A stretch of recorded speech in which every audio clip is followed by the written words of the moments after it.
welcome, and thank you for attending this afternoon's ACSA African American event titled Finding Power in Our Stories. So I'm Erin Simons. I'm the Assistant Superintendent of School Support Services for the Long Beach Unified School District and also ACSA Vice President. I will also be your moderator for today's event. And just to be clear, that the purpose of today's event is to uplift and inspire our leaders, especially our African-American leaders, by listening to stories from African-American leaders who have moved the margins of society to assume their desired positions. So today, I want to get your mind wrapped around just a space. You're going to be challenged to be undeterred, unwavering in your aspirational pursuits. And you may say, hey, I'm already there. Hopefully this will give you that extra push, in spite of the barriers and obstacles you may encounter along the way. Furthermore, you're going to hear how two African-American males have skillfully performed in environments where inequities, negative assumptions, and doubts have been prevalent. But even through adversity, they have persevered and continue to demonstrate their ability to rise above and perform with tenacity. So today we're not going to, of course, have a pity party.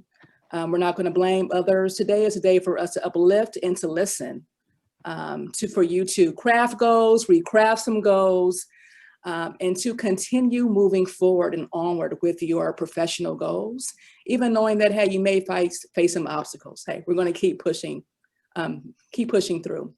So as far as the format for today's event, let me just walk you guys through this. We're going to begin with the icebreaker shortly. And then we have Dr. Daryl Kemp, who is the superintendent of San Lorenzo Unified School District and the president of the California Association of African-American Superintendents and Administrators, better known as CASA, who will briefly discuss why ACSA and CASA. And I can say Dr. Daryl Kemp has been a mentor and a sponsor for me. And you're going to hear how you're going to need those to move along the way. So thank you, Dr. Kemp, for inspiring and pushing me to do more. You're going to hear from Dr. Ron Williams, who's the superintendent of the Victor Valley Unified School District, and also our current ACSA president, who's going to share his background and also his path to the superintendency and ACSA. And I can tell you, he's another one who has been a sponsor and a mentor for me as well. I think you kind of get my drift as far as how this theme is going to work. Then you're going to have Mr. Will Ector, retired superintendent, who will discuss his path to the superintendency and also will provide leadership advice through the lens of a national superintendent headhunter. Mr. Ector and I have been acquainted for many years, and I'm just so happy that he's in his new space. I may need to tap him for more advice as I aspire to be a superintendent one day. And I know we have others who aspire to do the same, but I'm so happy to listen to both of these gentlemen today to talk about their paths. And then lastly, we're going to have some breakout groups that will hopefully help you further think about how you're going to attain your desired goals and positions. So let's move forward to our icebreaker. I think we're flowing right on time. Just quickly, and just take a minute or two to think about this. Think of one or two sponsors, or it could even be mentors, who have helped you move ahead in your career. In what ways have they gone to bat for you? So again, the question is, think of one or two sponsors or mentors who have helped you move ahead in your career, and in what ways have they gone to bat for you? So let's take a minute to think about that or two. We'll come back and then we'll open up for folks to share their answers. I'm just so interested to hear how people have gone to bat for you.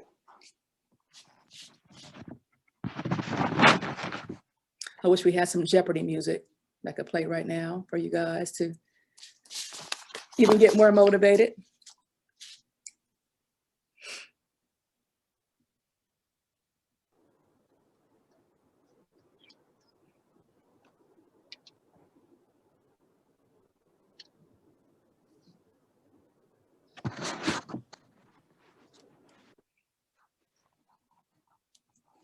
And why don't we come back together around 4:11? It's about 4:10 now. So about 4:11, we'll come back together.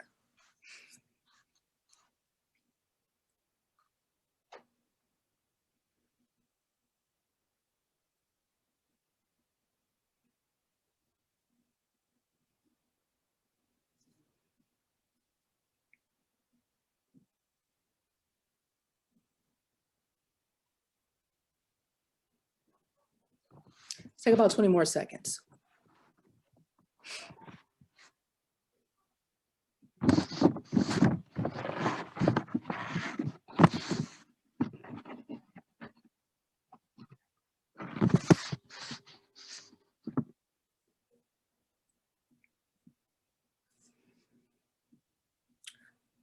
All right. Why don't we have a brave soul? Just want to unmute yourself and just speak out to answer the question. I like to go because I have to leave for a doctor's appointment. I want to go first. No worries. Yeah, so my name is Agnes, and I have two people. The first person is, she was an assistant principal, and I was a chemistry teacher in the same school. And she in fact, she interviewed me and hired me. And then along the line, what you may call a mistake, she said something and somebody took it very negatively against me. And she came really, really very sorry. She said, if I knew it was going to be this way, I would never have told them that you were looking for another job. But she did say it, and it created but after that, she became a mentor to me. I went ahead, I got the job, but weekly this person met with me, and we still meet till this day. We became colleagues. I became an assistant principal, a principal, but once a week we get together via phone to talk about our week. And she's been such a shepherd, just telling me, oh no, I don't think this one, you don't go left. What do you think about this? Now we've gotten to the point where we build one another up. And I'm so thankful that, through a mistake, we got connected. So, she's Janet Mack, and I love her, and I look up to her. And the next person I would talk about is, she was a professor of mine, and Dr. Garcia, and he's always pushed me beyond whatever I thought I could do. And he would keep saying, no, Agnes, I think you should try that. I think you, and I said, so these are my two people. Thank you so much. I don't know whether that was detailed enough, but thank you. Thank you. Thank you for sharing. Is there anyone else who would like to share? I could go next. Yes. Hi, I'm Blanca Santa Maria. Hi, Blanca. This is my second year as an assistant principal. And for me, my journey was a bit long. It did take a little bit over 10 years, and I was in different coordinatorships. And so my journey started with my 9th grade yearbook and art teacher. Down the road, she became the principal of my school when I was a coordinator. And she was there for 2 years, and we reconnected and we built a strong rapport. As she retired and I worked towards becoming an assistant principal, she's given me great advice in which different coordinators to take ships so that I could get where I'm at now.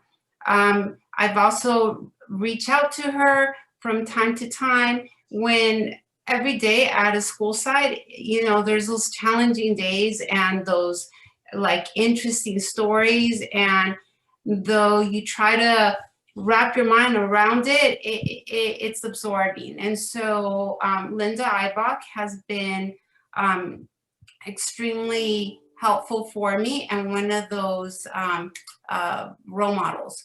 Also, while I was a math coach, my principal, John McLaughlin, he put in an application for me to apply as an assistant principal. That really motivated me, and because I in myself didn't think I was ready. And so because of that, I've selected him. And again, he's also one of my mentors where I reach out. He's retired, and I have 2 great pillars. Thank you for sharing. Thank you so much, Blanca. We have time for one more. Here, I'll share. I'm Will Nelson again from Modesto City Schools. I let me start with one. The first one is SO Red in my district where I started and worked for 20 years, which was also the district I graduated from. And ESSA he was my principal. And to make a long story short, there is that I came in to teaching, not realizing or wanting to even go into that field. Because I remember how I was in high school and middle school, and it wasn't for me. And not only did he kind of just talk to me and gave me the opportunity, because I came in the sub, I just finished college and I wasn't sure what I wanted to do. I wanted to go to law school, but wasn't sure if that was the path and so forth. And he basically took the time to talk to me, get to know me, and then less than 2 months later, I was in a credential program and full-time with him as a teacher. Following year, he pushed me, he said, every year you got to get better. Every year you have to make sure you're doing something to better yourself, because this profession we're in and the kids we serve is so important. So every year it was about getting better. And he pushed me to be a department chair. 7 years later, pushed me to be an administrator. 3 years after that, pushed me to be a high school principal. And then during my principalship, he said, well, you got 5 years and you got to move on. I was like, I love doing that. And even at that point, he was my director briefly before he had some health issues. And he then said, well, what about your doctorate? Or say you want to do your doctorate. So 7 years into my principalship, and I was a principal of a large comprehensive high school, I was nervous, I wasn't sure. And he was, besides my wife, was the number one person that said, no, you need to go for it. You need to do it. And to this day, he's always checking on me. How you doing? How you improving yourself? What's your next step? And actually, he was the first person to take me to an ACSA conference when I was a teacher. And it was in Monterey, where eventually I actually worked a couple of years as the director of secondary education there. And he is somebody that taught me a couple of things, not only in providing me all the opportunities, but also as a leader to do that for others. And so that's a big part of who I am. And the second person, I'm not going to get in as deep as the story, because I think it'd be pretty simple. That's the powerful women in my life, starting with my mom, and then my wife and my mother-in-law, because I've been fortunate to have them when so many people doubted me. I didn't have a lot of SO-Reds in my life. Oh, you don't look that type, you won't be that person, you won't do that. And my mother, every first day of school, used to tell me one more day closer to college, and that's where I ended up. And even though she passed away a month after I graduated from college, she is the reason why I'm here. And then I was fortunate enough, my wife and I have been together for a very long time, for almost 28 years, 29 years, almost 28, something like that. And don't tell her that. And I got to get that number right. Yeah, I know, that's what I'm saying. That's in January. But it's just, they're kind of my backbone. So throughout my life, I've been fortunate to have that family connection to continue to push and strive, but also having someone to provide that opportunity and believe in me and always challenge me. Thank you so much, Dr. Nelson. And I want people to really understand that what I heard as far as themes and trends, right? People helped you, stuck their necks out for you. And I implore each of you to pay it forward, to do the same for others. I'm not going to give you a number, right? You guys know how much you can take, but for as many folks as you can help, move their needle, attain their goals, push them, please continue to do so. I think that's something that we don't do a lot of, and we have to move in that way. So with that being said, thank you all for your stories. Stories are powerful. I appreciate it. Now we're going to move to Dr. Daryl Kemp, who is going to discuss why ACSA, why CASA. Dr. Kemp. Thank you, Dr. Simon. And once again, congratulations on being elected to CASA president role. That's just a tremendous hand there again. Thank you. Definitely setting, what did Dr. White say? Stereotype breakers and history makers. That's you. So congratulations. Thanks, and congratulations and thank you to everyone that's participating here.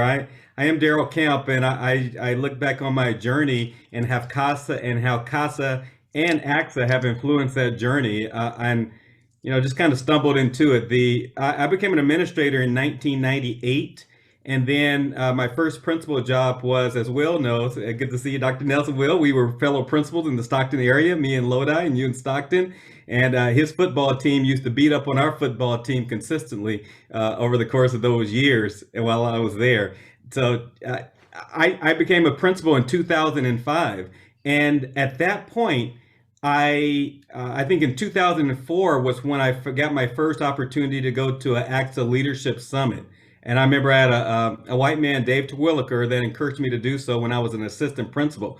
All those prior years, I had not really been encouraged. I was a member of ACSA, but I hadn't been encouraged to really participate in ACSA. And I wasn't encouraged there, but at least he allowed me as an assistant principal to take time to go to an ACSA conference. I remember asking him, well, what do I wear? And he told me, well, it depends on if you're trying to impress or not. So I wore my suit and tie, of course, when I was going there. But those were my initial introductions. And I can't tell you how these different circles, concentric circles or overlapping circles, have influenced different opportunities that have materialized over the years. When I was at Bear Creek, I became a lot more active in the Stanislaus, the San Joaquin or Region 7 ACSA, San Joaquin, and I was one of very few African Americans that was participating. I remember going to some strange places up in the hills. I didn't know if any schools existed out there, but I had a partner that, we would drive and go in the hills and just experience it. Well, what it led to was I recognized participation was low, and somebody said, hey, you want to be a part of the secondary council? And all of a sudden, I'm finding myself sitting there with 18, 19 other principals or secondary people from around the state getting a tremendous amount of knowledge. One of which was Ron Williams. He was on that secondary council. Now he's ACSA president. And so I'm starting to see how ACSA actually helped me in my day job and started to provide me with a lot of resources and connections. And then, all of a sudden in 2011, I got my doctorate, and it was time to look forward to the next step of a central office position. There was an ACSA connection in the connection between Lodi Unified and Riverbank. I didn't know anything about Riverbank, right? But through an ACSA connection, I realized that I knew some people. So after becoming the assistant soup in Riverbank, I continued to get involved and stay involved in ACSA. And then it just kind of kept going. My involvement with CASA started about that time. And with CASA's been a dream in so many ways. I didn't know about CASA prior. But what CASA has done, I'm recognizing similar to ACSA, being involved and engaged is the first step. And through that involvement and engagement, you're meeting people, you're getting better at your craft, and you're meeting people. And then all of a sudden you recognize that people are starting to talk about you when you're not even in the room. And somebody told me, actually a former superintendent in Stockton, a mentor of mine, said, hey, you need 3 things in order to move up. He said, you need competence. And most of you, I guarantee you, most of us, you have the competence. You need to be mobility, have that conversation with family about mobility, how much sometimes you got to move out to move up. And then the other part is sponsorship. And I can't emphasize how much sponsorship matters. Have people talking about you when you're not in the room. All of a sudden, you find yourself being in the room of something you didn't even apply for. And that's what I would encourage. So I welcome you. Hopefully you can, it's not a at CASA or ACSA thing. I think both are important. CASA has a lot of opportunities. My last comments encourage you. I know several of you have, Dr. Dolte, Dr. Morris. CASA has another leadership academy coming up on January the 23rd. Dwight Bond is here. Stay in connection with Dwight. Once again, opportunities are there. And then our professional development summit has been moved to May this year, the end of May, I think the 26th through the 28th. There's an early bird special if you can get in before the end of December too, that'll give you a couple of pre-dates. So once again, I encourage you to do that. One more little note about CASA and involvement. I remember Dwight called me once, our executive director who's here, and said, hey, it was at a CASA conference. He said, hey, you want to go out to dinner? And candidly, the conference, I was a little tired. I just wanted some alone time that night. And I said, well, Dwight, no, I already got dinner plans. I'm good. My plan was to relax. And then Dwight said, oh, that's too bad, because Tom Torlington wants to have dinner with just a few superintendents. I said, well, my dinner plans have been rearranged. And And we found ourselves sitting there with about 10, 11 people. Will was probably there too, just having dinner with our state superintendent of public instruction. Probably my only time in life that I had a bodyguard at the door, just having dinner. So once again, I encourage you, you've just, involvement is the key. You have to give up something on the time, but the involvement, I think, is well worth it, from developing who you are and your leadership skills, and then the networking and sponsorship opportunities that would that happen also. So once again, thanks for the opportunity to share. I can't stay the whole time, but I'm already threw us off schedule. So thank you again. That's all right, Doc. And thank you, Dr. Daryl Kemp. A lot of great information for folks on this call. Again, sponsorship. You're probably going to hear that word throughout this conversation, and just how important having a sponsor, or 2 or 3 or 4, is important as you aspire to move up the ladder. So now I am happy, and so happy, to introduce Dr. Juan Ron Williams. Many of you guys know Dr. Williams. Some of you guys, this may be your first time seeing him. He is currently, again, the superintendent of Victor Valley Union High School. I know he has some of his district folks on the call today, and also the president for ACSA. Just to give you a little bit about him. In his role as superintendent for the Victor Valley Union High School District, he provides system-wide leadership for a unified approach to the development and implementation of rigorous curriculum programs, assessments, instructional resources, and he truly works to prepare all students to learn without limits and to meet or exceed local, state, and federal assessment requirements. He has done so much as far as being impressive, right? So his resume by itself is super impressive, but just to give you some tidbits of the work he has done. He has facilitated the California Distinguished School Program and National Blue Ribbon School Program for the county. He has served on the Partnership for Advancing Student Success, the P through 16 Council, a county-wide initiative designed to provide a seamless education, preschool to university, Cal Pass Regional Coordinator, so on and so forth. And the last thing I just want to highlight, he was a finalist for the National Association of School Superintendents of the Year. So I really want to give him a shout out for that. And so many other things. I can tell you that Dr. Williams, I think I mentioned this earlier, has served as a mentor, a sponsor for me. He has not only achieved his own personal success, but he has carved out an important space for myself and others to become leaders in this field of education. So without further ado, Dr. Ron Williams, it is all you, sir. Thank you so much.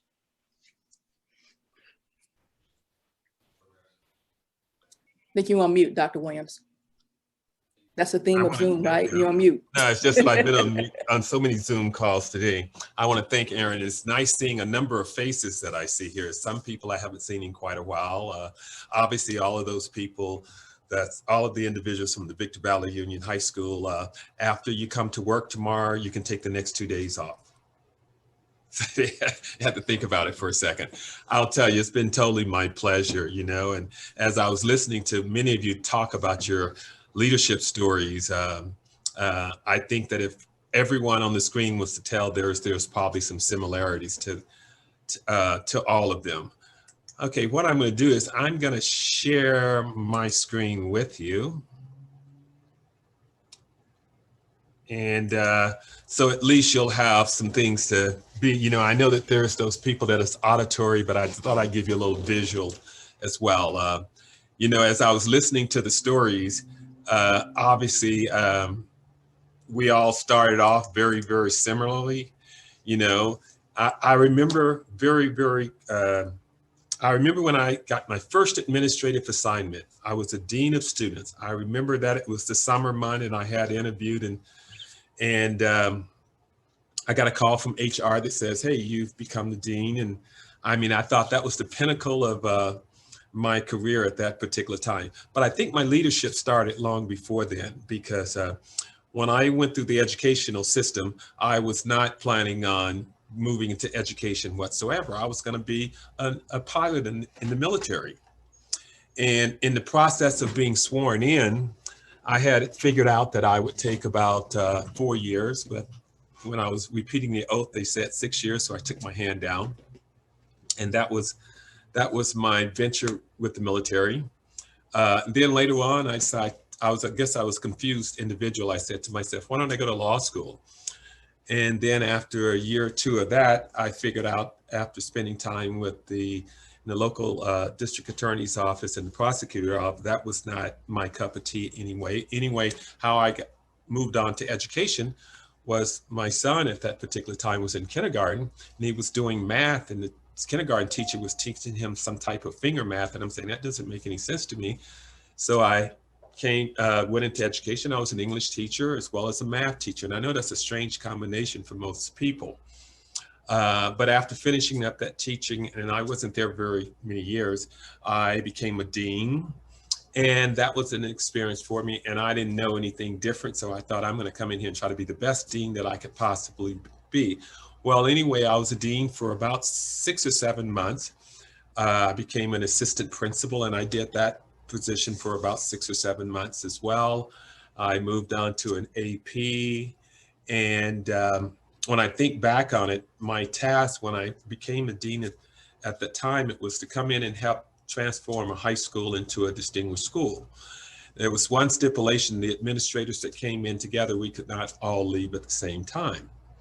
So anyway, after about 2 or 3 years there, going through all of those chairs, my first administrative assignment was opening a brand new school.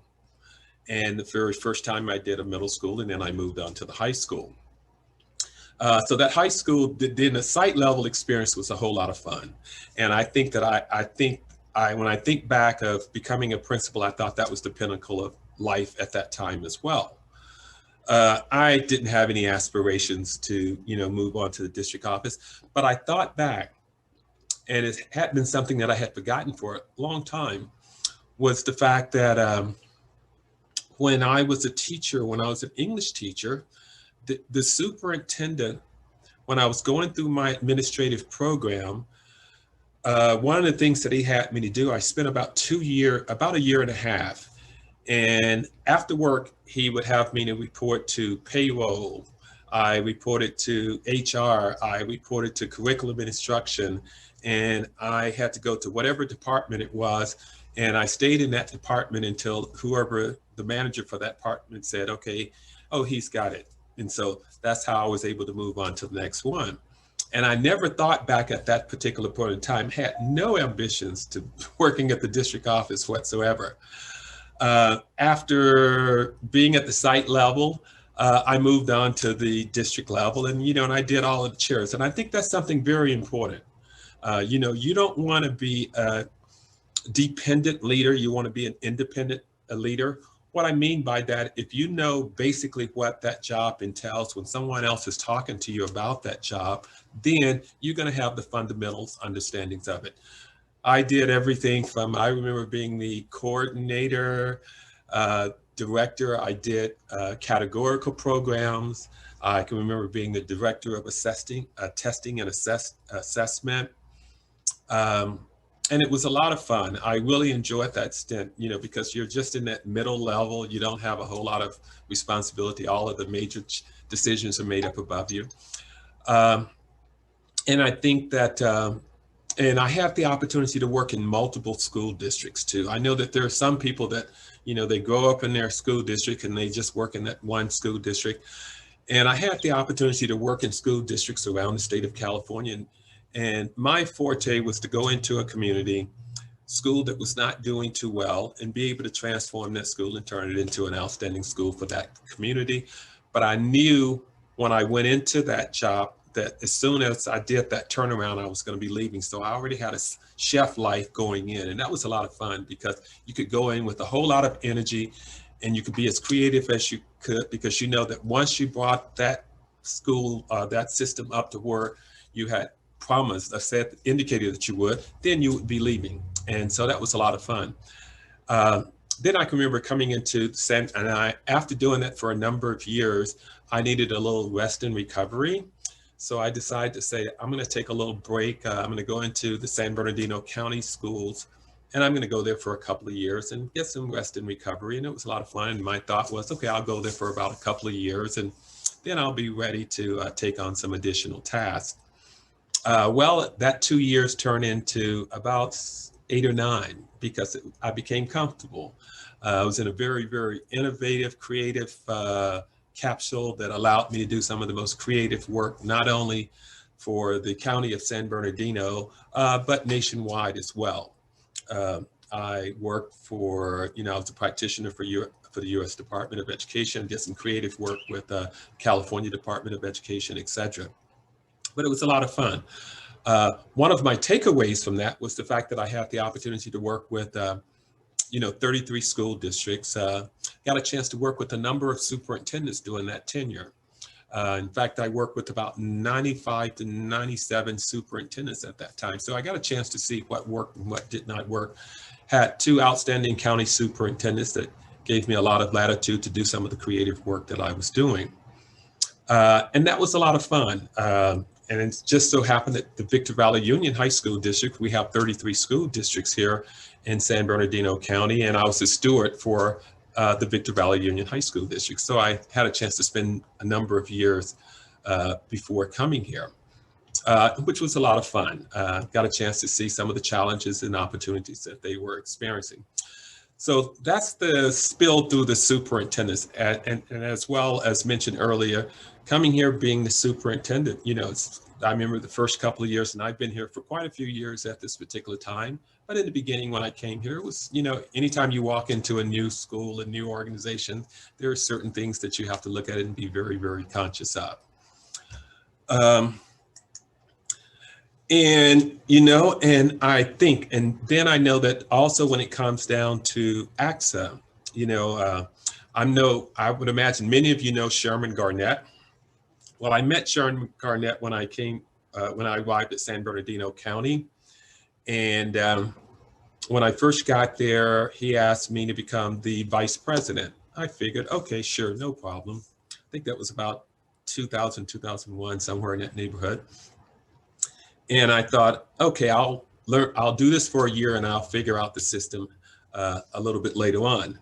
Well, anyway, after I was there the president was there for about 30 days after I first arrived. And guess what? I became president.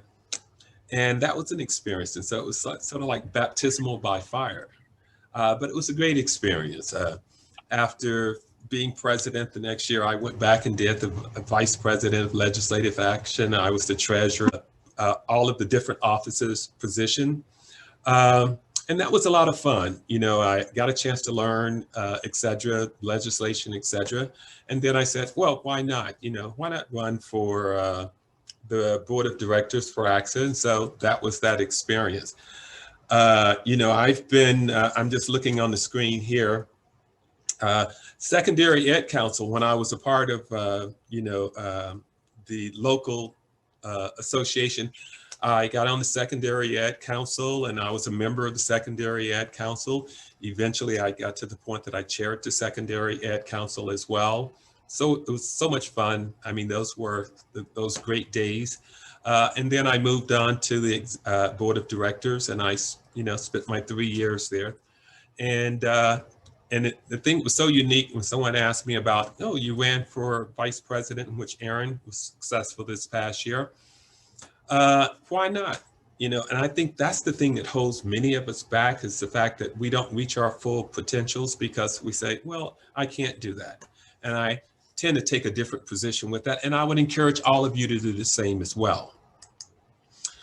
But when I look back, I didn't do this by myself. I've been very, very fortunate to have known numerous individuals. I know that a couple of people in particular, Cara Cohen from Long Beach, a number of administrators that came before me, that has been very, very instrumental. And I would encourage each one of you to look at getting you a mentor or two.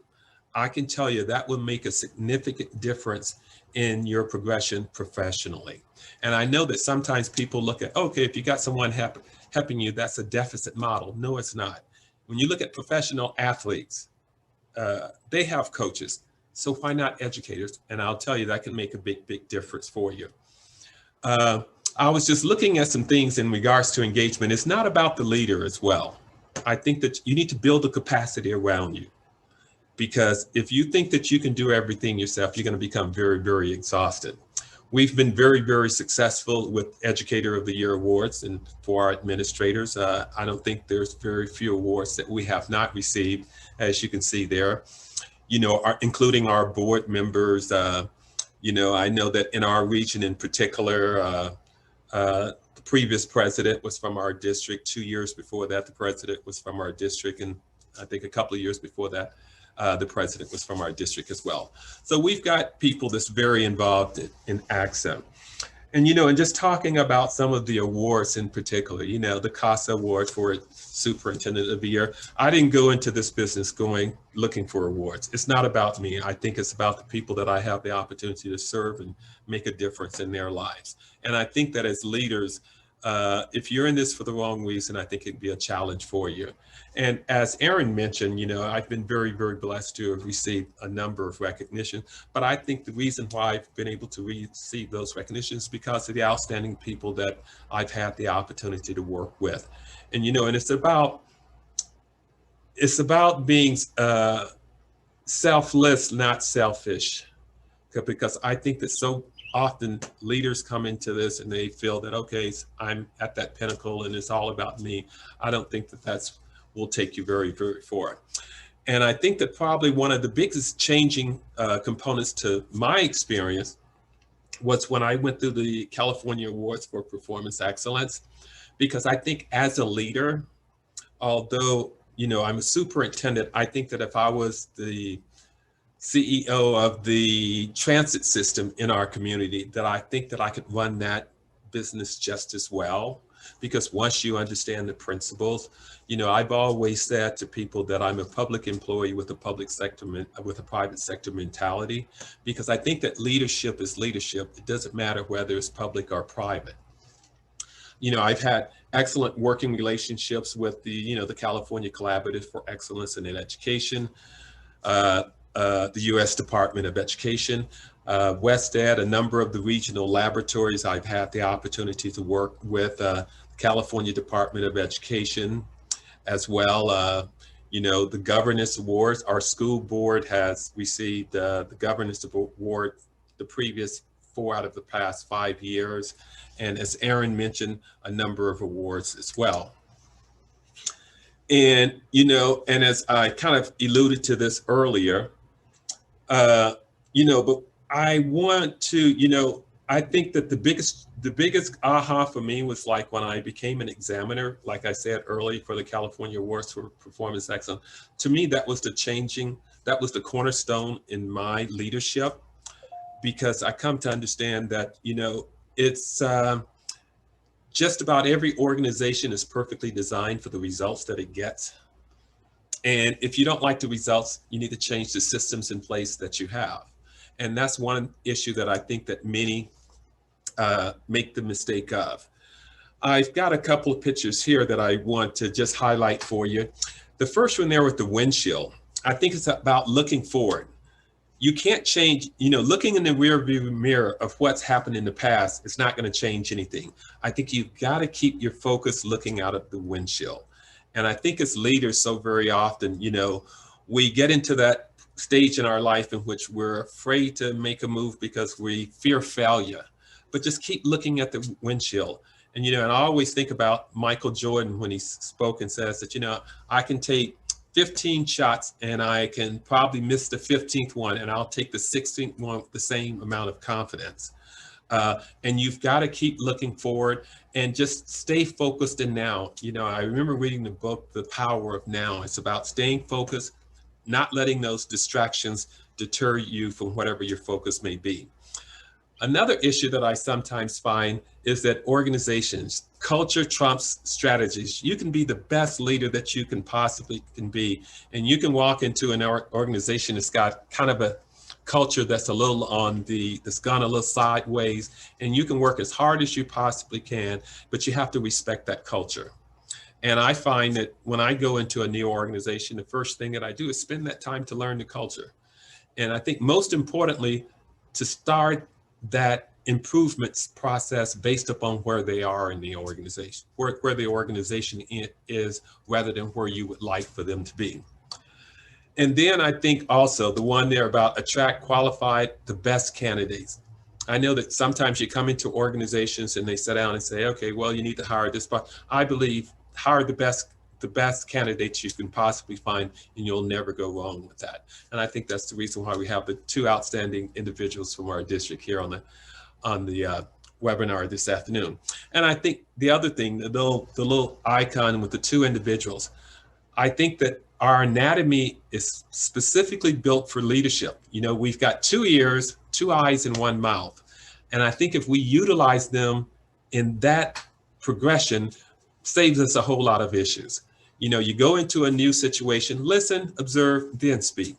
A lot of times we get into it and we feel that we need to validate ourselves by doing a whole lot of talking. And I'm not sure that really benefits us in the long run. And I think the other one there, hiring the best is your most important task. And that's, you know, Steve Jobs, if you can go out and hire the best people, and sometimes I know that leaders, I've heard people say that leaders tend to want to hire someone that's not as good as them. No, you want to try to hire everyone that you hire better than you, because the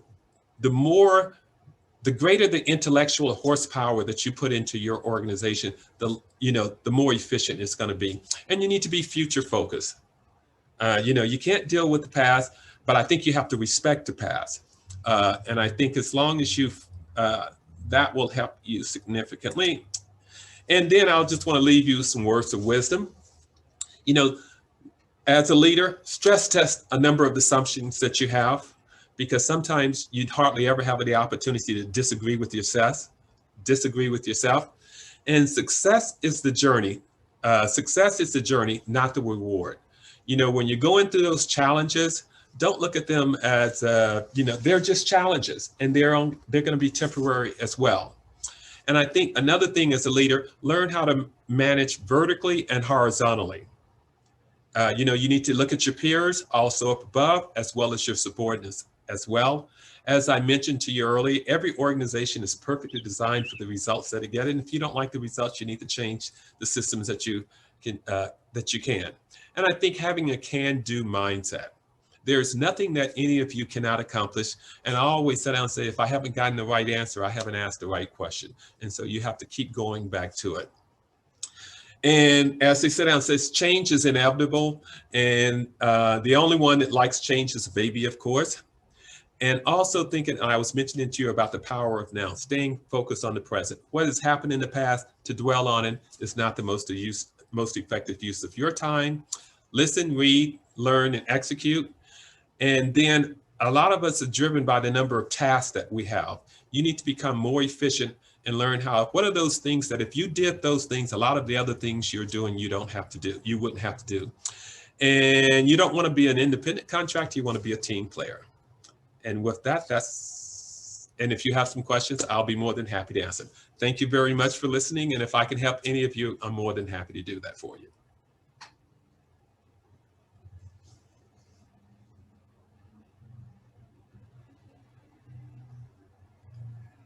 Thank you thank you, Dr. Williams. It was rapid fire.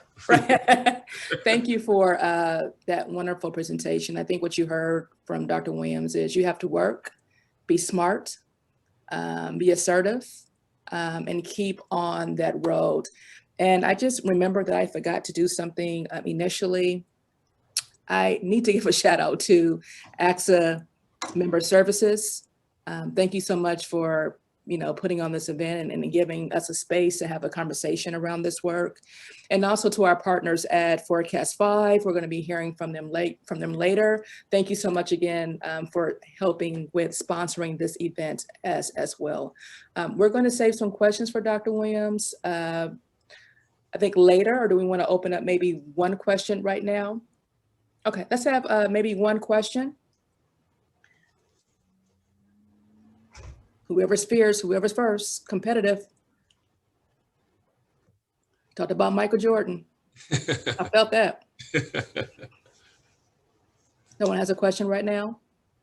All right, we'll hold them. Hello, Mr. Mack. I'll tell you, it's not very often I get a chance to speak and no one have a question. Nate, go ahead. That means your presentation must have been gold. No, I don't have any questions. I was just saying, hey, Erin, and to you. Good seeing y'all. You too, sir. And if I don't have a question, I just have a comment. Congratulations to Dr. Williams. It's just good to see you in that role. It's good to see Tony Thurman in that role. It's good to see you as an African-American female, Ms. Simon. I don't know if it's doctor or whatever, so forgive me if I'm not putting the title right. I don't have mine. I'm just a Patrice lover in the Monterey Peninsula, and I heard a gentleman before say he was from there or worked here, but you know, things are changing, and you know, the George Floyd situation, there was a movement that's still moving, and it's good to see people that look like myself. It's good to see people who were principals and can talk about issues, you know, with other administrators as it pertains to young African-American students who've gone through so much, you know, young boys with was a suspension rate and things of that sort. It's good to hear it now. Mr. Ector was my son's principal, and he struggled a lot when he was growing up, and he reached out to him before he became a superintendent. He was a principal, but he always had a good heart, and he looked out for my son and other kids. So it's good to see and hear the stories from other people. And I'm happy to be here. I'm a new administrator, and I appreciate this forum. Thank you. Thank you for being here. And now we're going to break for a membership raffle. That's right. If we could have Josh pull up our magical raffle wheel, one of you is going to win a $100 Costco gift card today. That's because good things happen when you come to ACSA membership events, right?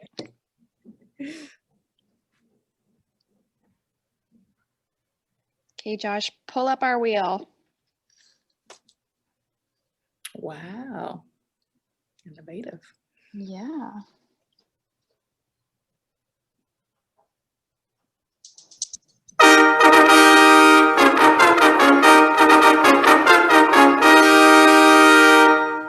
Wow, that's me. All right, Patrice. Wow, look at that. Question or comment? Thank you. There it is.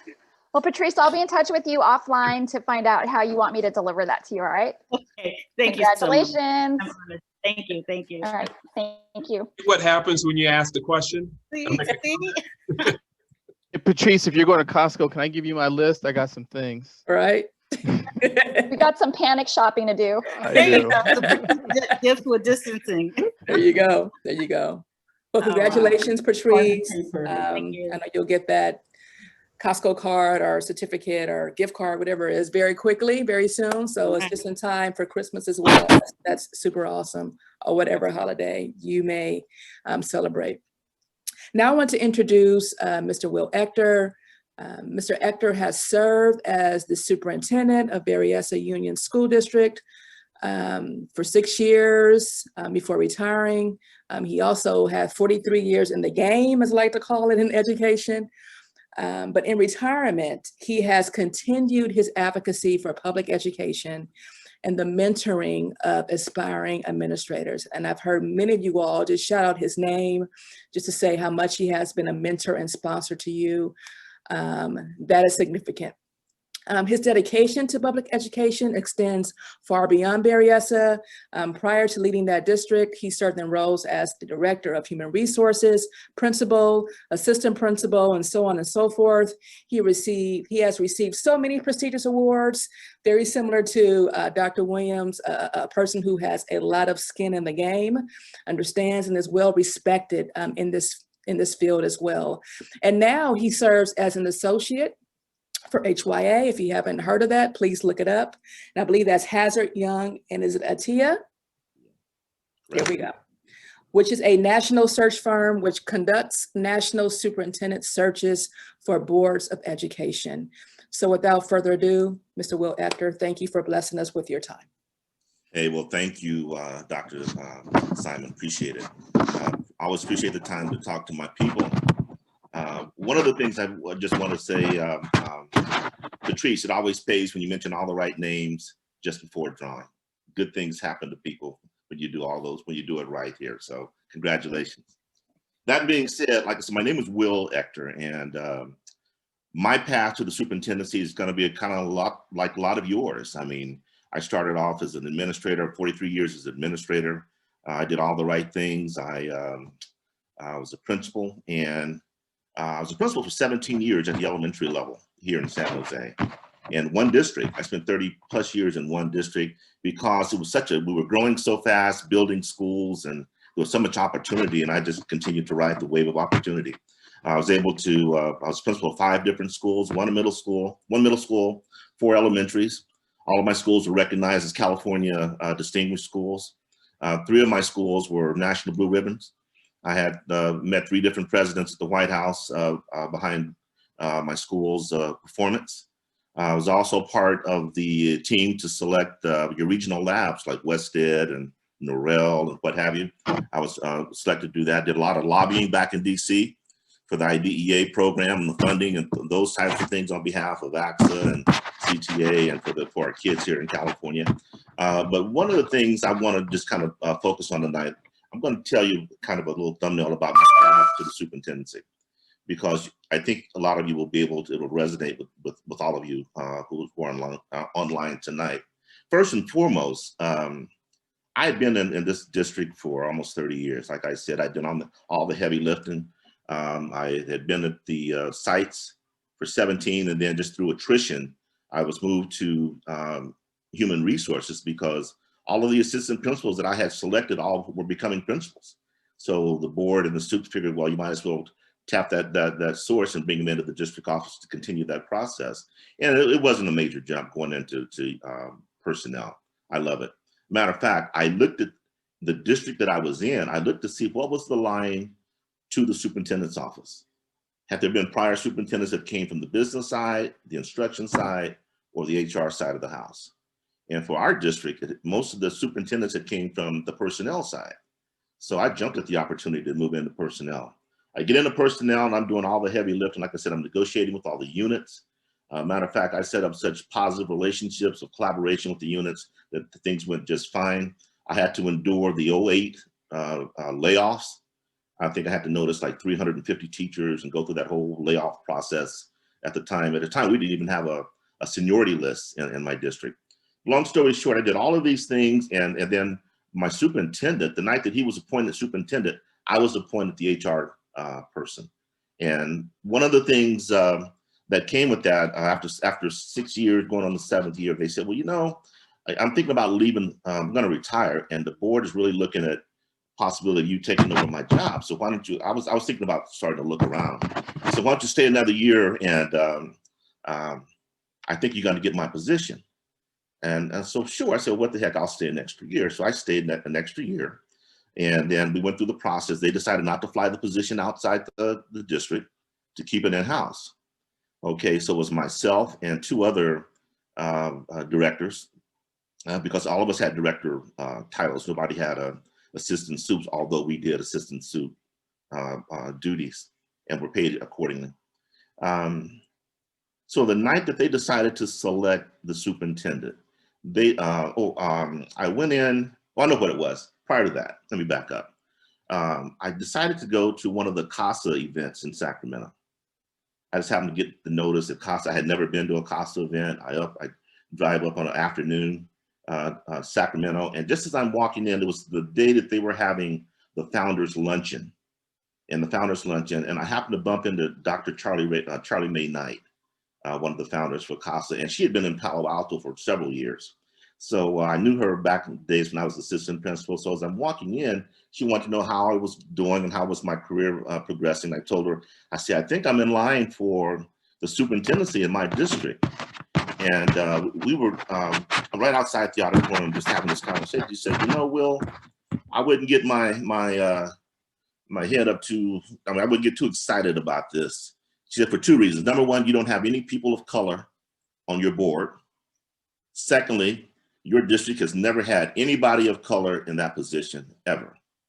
So I'm just telling you how, from my perspective, I don't think I would get too set on that position. So I said, well, yeah, you know, we talked. I go back to San Jose, and I said, yeah, but I've been, you know, I'm the guy. I'm the guy that's been doing all the work. I'm the guy that's I got all the relationships. I'm the only guy that's known, you know, from A to Z in this district. Well, and then all of a sudden one night they decided to have a quick board meeting. They called the board meeting together and they called the three of us in the room, the three candidates in-house. And they said, well, this is how we're going to do this. We're going to select one of you as the superintendent. We're going to change one of you from a director to an associate's suit.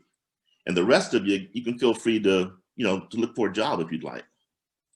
So now we're wondering who's who. Well, I'm the only person of color in the room with two white females. So they took one white female who had been responsible for the district newsletter, made her superintendent. They took another white female who had only been a principal, had only been in the district office for a year as director of instruction, and they made her associate superintendent.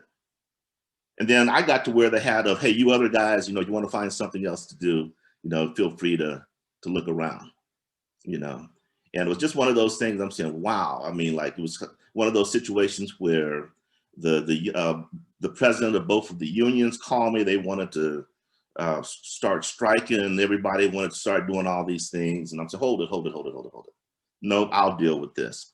So the superintendent who had directed all of the above, which I knew, my office is at one end of the building, superintendent's on the other end of the building. He never would come down on my end of the building at all. From that day on, he just wouldn't come out. So that whole week we're just walking on eggshells, and I'm trying to keep the district moving forward. My whole staff decided not to come to work the next day. I had to call each one of them, get them out of the bed. They were protesting what the board had done the night before. And I'm saying, no, that's not your fight. This is my fight. I will take this on and I'll do it my way. So a week later, I'm calling one of my colleagues down. I'm writing some language for the HR we were negotiating, and I needed some contract language. And I called a buddy of mine in Berryessa, who was the HR director. I say, look, I need some language. Could you help me here? Do you guys have any of this language? And I go on talking about that. I said, oh, by the way, did you guys replace your superintendent? Because I knew the superintendent was retiring. He says, funny you would ask. Last night, the board just hired a new headhunting firm to do that. He says, hey, you interested? I said, interested? I said, I don't know. He said, hey, you ought to check it out. So he gave me all the contact information, and I go back, get the info, and I go back to work. So as it turns out, the following week, I'm doing some work. I said, well, maybe I'll apply for this position. But I got busy. And how things are at HR, things just happen. So now it's Friday, the position closes at 5, and I just started the application the day before. So now I'm doing the hustle to get this app in. And they would only take them, you couldn't fax them in. They didn't want them faxed. So I went ahead, I called the headhunter and told them what was happening. They said, well, just go ahead and email everything to me. So I did. The following week, the superintendent takes a vacation in my district. He goes on vacation. So I'm there, sitting there, and I get a call from the headhunter. Say, Mr. Ector, I noticed that you've done all the work you do there. You do the stuff of a deputy suit. And I see they pay you accordingly, but why come you don't have the title? I said, well, in our district, they just don't give out titles. I said, that's just part of it. He says, well, okay. He says, well, we really would like to have you come in and interview for the position. So roll around till Friday, that Friday. Meantime, my superintendent is out of town. I go in downtown for an interview. I went before a community committee with about 30 people, first round. I was called back that afternoon to go before the board, 5-member board. I did an hour-and-a-half interview with the 5-member board. And then I was told, hey, if we're going to select our finalists tonight, we'll contact you tomorrow by noon, the finalists for the position. And I said, okay. So I go home, and it's that Saturday, I remember it was raining and things were crazy, and I'm walking around, and I got Berryessa everything all over my table. I got their LCAP plan. I got their budgets. I've got everything you can imagine, Berryessa, and I'm just stocking up on Berryessa. And then 1 o'clock comes around. I didn't hear anything. 2 o'clock comes around. Hadn't heard a word. Phone hadn't rung. And then it must have been about 4 o'clock. Nothing had happened. So now, when you're going through the process and you get all that energy and you're all excited, man, you're all psyched up for this. And now it's 4 o'clock in the afternoon, and I haven't heard a word from anybody. So that same energy is like coming off of how you just crash. So I just come tumbling down there. I'm still in my sweats, and I get a call about 5:30 from the headhunter and said, hey, Mr. Ector, the board would like to interview you as one of the finalists. I said, can you be here in about 10 minutes? I said, 10 minutes? I said, it's gonna take me 30 minutes just to change clothes. So he says, no, I need you to get over here. He says, we'll be in the administrative building. No one knows we're in the back. Just walk through the building. The front door will be open. The building will be dark. Just walk to the back of the building. So I said, okay. So I walked to the back of the building, and sure enough, I heard some voices. Then I saw a light in the room. I walked toward the light, and that was the soup's office, and there was the board. So one of the things they had asked, this is going to be a very informal meeting, so come casual. I want you to dress casual. No suit and tie. So I said, cool. So I had on dress slacks, a dress shirt, no tie, and a sport coat. So when I walked in, they said, wow, Mr. Ector, is this your casual? I mean, we just want you to come in here just kind of laid back. We wanted a laid back conversation. I said, well, yeah. I said, but if I'm the superintendent of this district, when I walk into a room, I want everybody to know that I'm the authority figure here, that I'm the person, this is the person who makes decisions.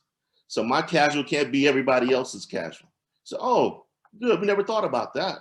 So I sit down there, I did another hour-and-a-half interview informally about the board, where I went to school, about my family, my aspirations and what have you, and I left. So meantime, that was the year that the California Distinguished, I was over the middle schools for my district. Then California Distinguished Schools did not have their annual Disneyland presentation for schools that received the honor of California Distinguished Schools. We had a couple of our middle schools. So they were having a function at one of the country clubs. So I go by the country club that night. I go home, change clothes, and I do get casual. I put on some Levi's and stuff and go by there at that event. And I didn't even get in the door good. And I get a call from the headhunter. He says, Mr. Ector, we really appreciate you taking the time to come in. It's really nice of you to do all of the above. And then, it's one of those precursors to like one of those thank you, but no thank you lines. So I'm now I'm getting myself ready for that. And he says, but they were really impressed with your image and your experience. And they want you to become part of that 6% of superintendents in the state that are superintendent of districts that are more than 3,000 kids. I said, excuse me. I said, but what are you saying? So they would like you to be their next superintendent of schools. Just like that. So I'm all excited now. I get up and everyone was eating. I got up and walked around. I couldn't even eat. Didn't know what to do. Didn't know who to call, what to say. So I walked outside, called one of my sisters in Southern California down in San Diego, told her what was going on. So fast forward to the next, to Monday morning. Monday morning, the superintendent's back in the office. The superintendent comes in, he says, now he's been off for almost 2 weeks. He's been avoiding me like the plague. And he's calling the meeting, and he wants me and the other young lady to come down to his office, who they just appointed the new superintendent. So he says, well, Mr. Ector, he asked her how was her weekend. She said, oh, good weekend. We did this and that. Well, Mr. Ector, how was your weekend? I said, oh, I had a good weekend. I mean, I played a little golf, went to the movie, and was offered a superintendency. No big deal. He says, excuse me? I said, yeah, I played a little golf. I saw the movie. Did you see the movie such and such? And I said, oh, yeah, by the way, I was offered a superintendency. You were done. You did what? He jumps up out of his seat, starts slamming the door, beating the desk, because now all of the guilt that he had toward me was kind of dissipated because, I found something now. Yeah. I've moved on. So this is the key to the story is this for all of you out there who are thinking about making a move. Number one, you got to believe in yourself. You believe in yourself at all costs. Number two, just because you do the heavy lifting in the district, there's no guarantees that you're going to be the person that they're going to select. Because, and one thing about fate, I learned this about fate. When you're impacted by fate, when your steps are ordered, you're the last one to find out about it. Everybody else knew what was going on and was going with the flow, but me. The last person to find out that here I am thinking of all those 30 plus districts in that district that I was supposed to be there, I found out I was never supposed to be there for this role. I always was supposed to be here, but I just didn't know about it.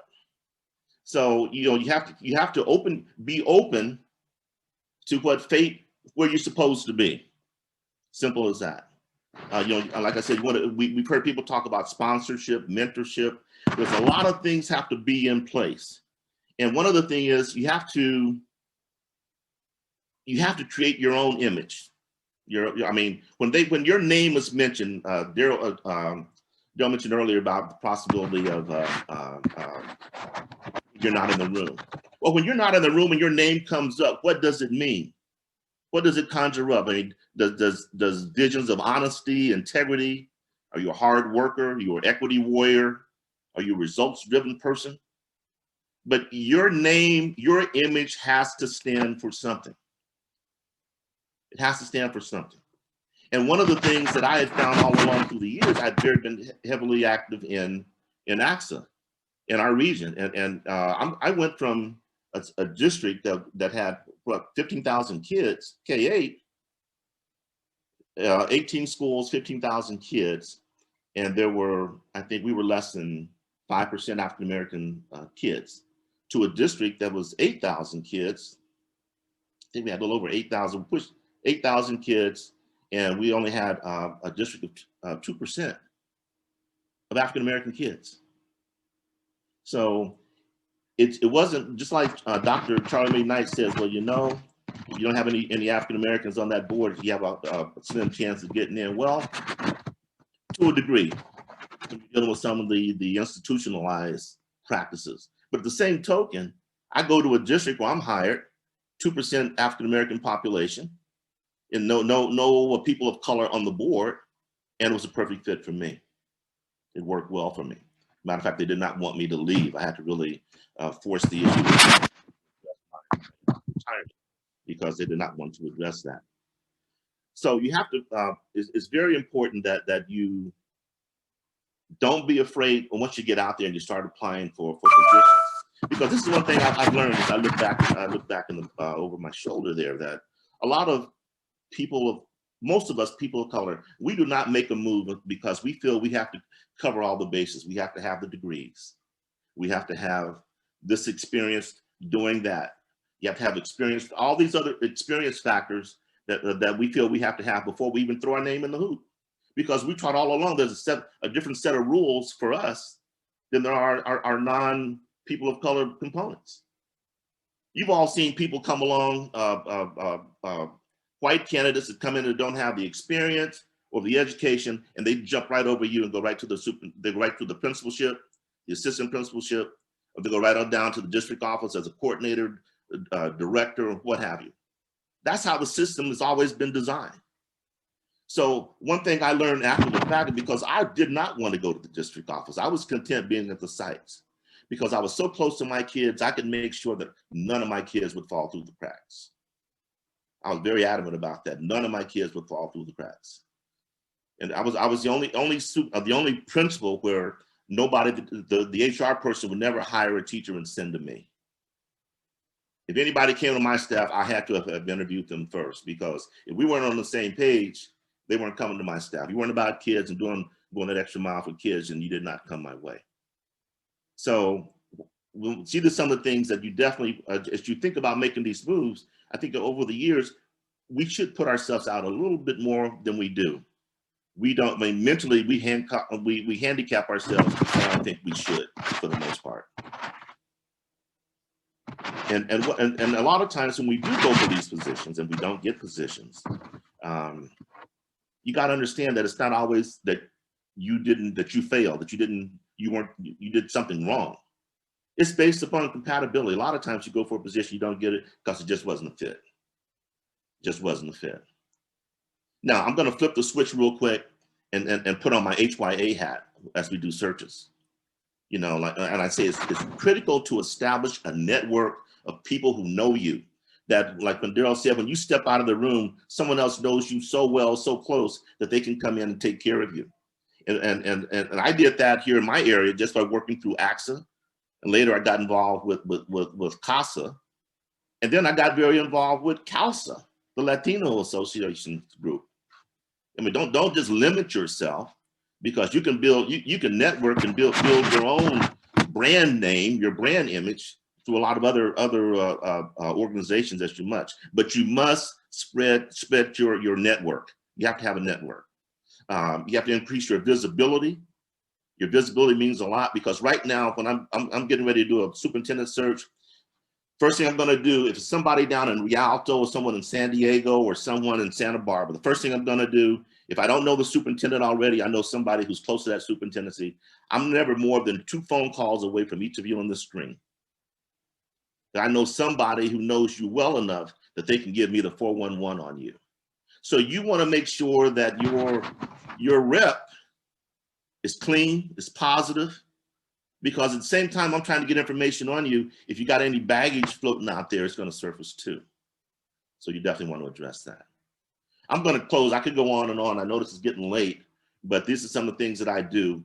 And I feel free to contact me if you want to make a move, because like I said, I look beyond. Oh, the other thing real quick here, we talked about sponsorship. You got to have somebody there that's going to mentor you. I don't care how much experience you have down the road. And everyone has talked about that. You got to have someone there who can help you navigate the landscape when you're trying to make a move. Overlook your paperwork, and then make sure you've already done your homework. Make sure that, are you eligible? Are you interested in relocating if it's necessary? Or are you willing to do a long commute? Don't go through the process and get to the point where they're ready to offer you the job. You figure out, well, that 3-hour commute is a butt. I really don't want to have to do that. You want to have all these decisions made before you get to those decision-making positions here. So there's a lot more to it. I wish I'd spend more time with you. I want to thank all of you being on board tonight, and I also appreciate being here for you tonight here. So Dr. Simon, I'm going to kick it back to you. Oh my, Mr. Ector. Dr. Williams, I think y'all giving people chill bumps. You have further inspired. People are even more aspirational. And I think we need to hear these stories. I think many of us have been experiencing these stories, right? Their lived experiences are also our experiences. And, I hope that helps you, as Mr. Ector says, and also what Dr. Williams stated, in your pursuit to continue and to not be unwavering. Don't be afraid to take risk, and just know that if you don't land that job, I've been there, right? I've been down, shed a few tears, but I had some great people around me to help me push forward. And I'm going to say it, not just all African-American, right? There are some white folks out there who have sponsored the heck out of me and who've also mentored me as well. But also there's power in having mentors, I believe, with people of color, just based on the experiences, because they're going to be a little bit different. Oh my. Now, we had some breakout groups. We're not going to have time for that, just because these stories, and they were so powerful. We were not going to interject or stop these 2 gentlemen from finishing their stories. Thank you again so much, Dr. Williams and Dr. Ector. We're going to leave some time, hopefully, for some questions if you guys are up for that. But before we do that, let's go to our video raffle giveaway for Forecast 5. So I'll kick it back to Margie or to Josh, I think, to play a video for us. Josh will pull up the partner video, and then we'll pull up the raffle wheel, because Forecast 5 is also giving away a $100 Amazon gift card to somebody tonight. I'm Jeff Carew from Forecast 5 Analytics. 2020 has been a year of complex challenges, particularly for school districts. We have been working with administrators across the country to help them get the insights they need more quickly and efficiently. As last school year ended, administrators could tell who was logging on, but the real questions are, what students are engaged, and maybe more importantly, who is not? Are the freshmen on track? Is there a specific group or student in need of additional support? The Compton Unified School District, operating 100% remote, implemented 5Lab and now can easily assess how each student performed daily. When asked, how is the semester going, administrators can quickly drill through the data down to a building, department, specific teacher, a student or student list, and act. California districts are engaged in identifying strategic ways to deploy their learning loss and CARES funding. An investment in 5Lab creates critical sightlines in today's virtual or hybrid environments. Thank you for the work that you are doing, and please reach out if you'd like to learn more. Get a forecast 5, and if Josh, you could pull up our raffle wheel again, see if we can pick a winner for that $100 Amazon gift card.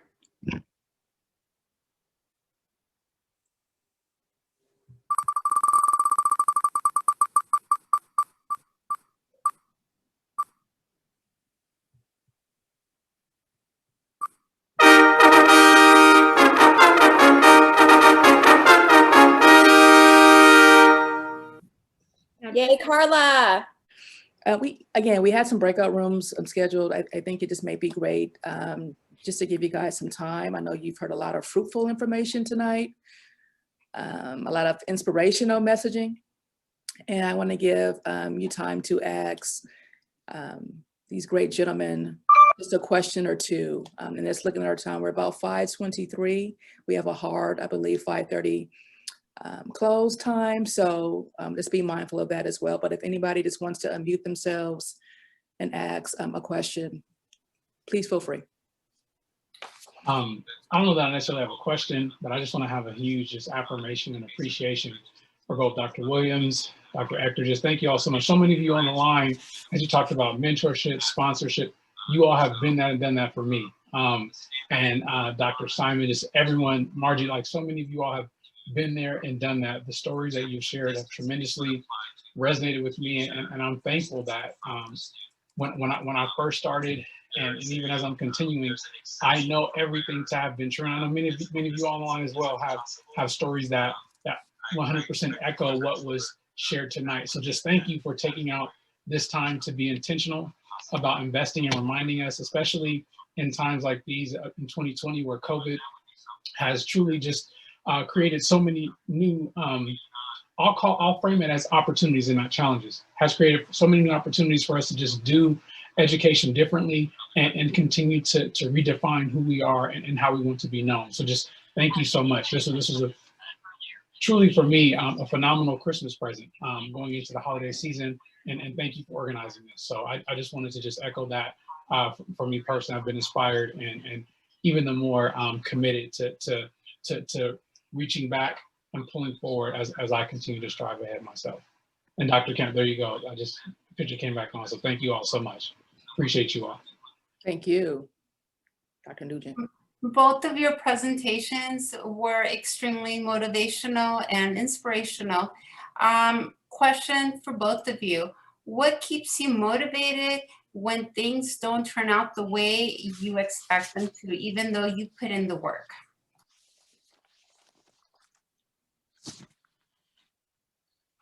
Well, even as I'm speaking from the retired zone, I still teach locally at the university for, I teach the last class for teachers who want to become administrators. And I spend a lot of time just telling them about they have to be responsible for being the equity changers or being the change agents in their district. I mean, I spend a lot of time doing that. I spend a lot of time mentoring young kids now in terms of kids who are having tough times in school. Locally here with some of the tech companies here locally in Silicon Valley. But you just have to work harder. I mean, I'm at a point now in my career where no is not an option. I mean, if that's the case, I could be playing golf all day, but that's not the case. I want to make sure that those of you who are on the screen today, that when you guys hit a bump, at least you got a resource. I mean, you can contact me, you can contact Ron. There's a host of people up here, I mean, all across the state that will do what I do. And we're all about supporting you and helping you be successful because you're the ones with the torchbearers at this stage. Ron? Yeah, I was going to sit down and say, you know, we've got a little less than 11,000 students. Whenever things don't go well, I know the compass is headed north. It's the outstanding students that we have, the outstanding staff that we have, and the outstanding community that we have. So with that in mind, you know, rarely, you know, things don't think that everything is perfect here, because it's not. There's challenges. But I think it's all about where you decide to utilize your energy. You can focus your energy on those that there's always going to be that 13 to 17% that no matter what you do, they're not going to like it. So don't waste your time with that. Spend your time on that 80%. And that's keeping focus on the positive, not those that's behind. And I think that's where you look in the windshield, not in the rearview mirror. Let's get one more. Hi, my name is Tommy Jones. Can I ask a question? Yes, will you be our last one? All Tommy right. Jones, thank you. Thank you. Well, I'm very delighted to be here this evening. I am an aspiring administrator. That means that I am in the market for a mentor or a sponsor. And you both spoke about that this evening. So my question is, how do I curate a relationship with a mentor so that I can start to move forward and implement some of the things that I heard this evening? Well, why don't I take it on first? You know, I don't know if you're aware that ACSA has a mentor program. Can I say something? Excuse me. I am aware of that, but I don't think I'm eligible for it because I am not. ACSA. You can join ACSA. No, I'm with ACSA. Oh, you are. But I don't think I can. You don't have a position at this time. Yes, yes. Well, I'll first of all pass it on to Mr. Echter, and if not, my contact information, I'm sure Margarita will be more than happy to give you. I'll be more than happy to help you in whatever way that I possibly can, because that's the way that we all experience success. And I'll tell you, we have an adage here at Victor Valley Union High School District that we only hire #1 draft choice. So if you're a #1 draft choice, please apply here at sometimes. And any of the other people on the screen here, I thought I'd put that plug in for our district. Thank you. Ms. Jones, where are you located? I'm a part of Region 19. I am a student, associate charter member, and I am with Palm Springs Unified School District. Oh, you're down in my old neighborhood. This is what I'd recommend. I know Dwight Bonds is on the call as well. We have a lot of CASA members. I say it's nice to have a mentor, but it's nice to have a person of color because to help you navigate things, because the rules just are different. They just are. Even though everybody says an equal playing field, it's never been equal. The system's designed to do what has always been, it was designed to do when it was created. So there's a lot of inequities out there. The only person who knows what you're going through, if you work in a total white environment, is another person of color, whether it be brown or black, but they can definitely relate to what you're saying. Try to find someone there in the district if you can, or locally. I mean, I said regionally because if you're in Desert Sands, you got Indio on one side, then you're going north, you got Banning, Beaumont, moving to the north. But try to find someone. If that doesn't work, contact someone in CASA in Southern Cal. There's a lot of CASA members down there that can help you. I definitely would put that out there. And if you, Tommy, if you reach out, let us know. I'll be more than happy to work with you until we can get someone for you. Thank you both so much. I do appreciate you. So before we close, let's just give another round of applause to our two speakers today. Again, it shows you why I'm so inspired by them. I'm pretty sure you're inspired. Thank you so much for your time and again for sharing your experiences.